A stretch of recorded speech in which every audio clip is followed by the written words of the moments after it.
Chapter 6 Into the Rainbow. We followed the small men till we came to the entrance of the large tree stump that had been carved into a castle.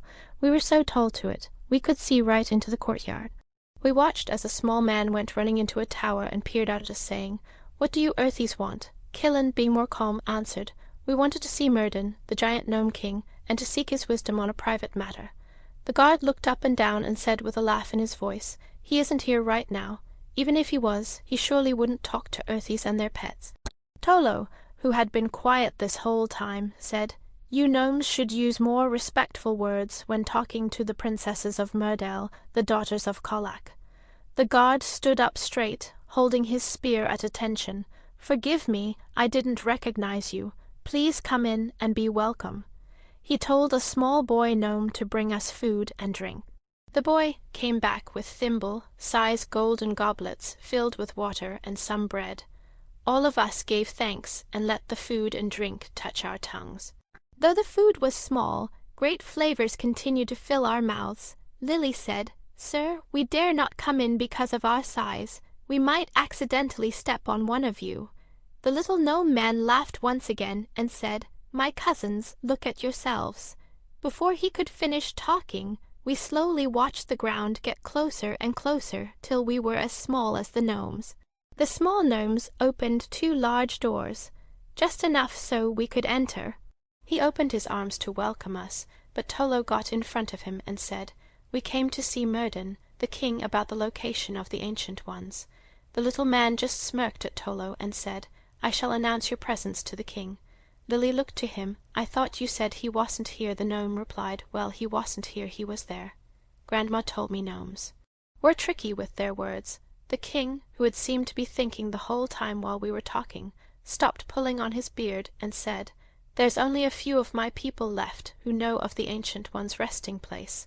I shall call forth my best men for you to choose from, and help guide you to their dwelling. I would go myself, but with my son missing, I fear that Lady Lanyu might have him. If she suspected I were to help you, she would surely kill him." He clapped his hands loudly. It echoed all through the halls. The same boy came running to the king and bowed. The gnome king said, "Tell my finest men to come to the hall of the nomad." The boy rose up and quickly disappeared. Hearing him running down the halls, we entered the great hall of the nomad, adjacent to the king's chamber.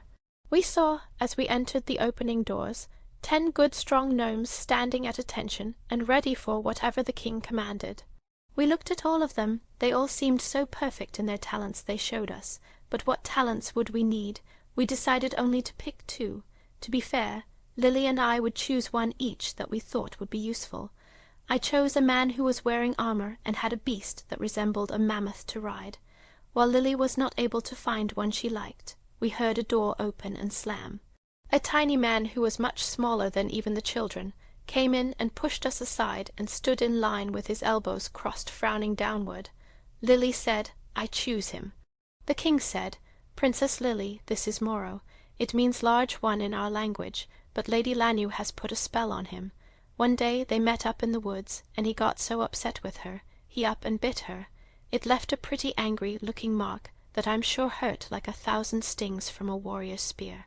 She grew so angry she said to him, 'Each time you are this way toward others, you will shrink.'"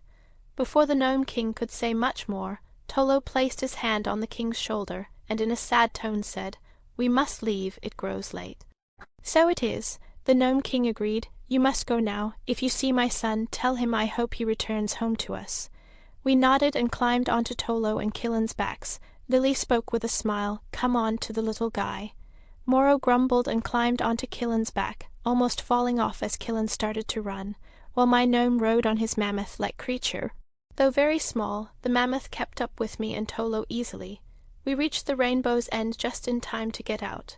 We had also become our normal size once we were out of the rainbow's light. We looked at one another. We were missing Moro. Had he fallen off? Then we heard a tiny voice say, "I'm right here, if it really matters so much."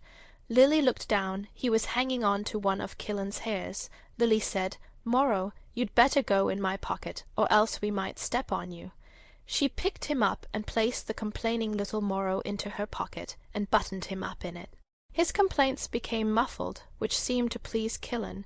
He could not help but show a grin. I said, "So where to now?" The man on the mammoth said, "To the Ancient One's land."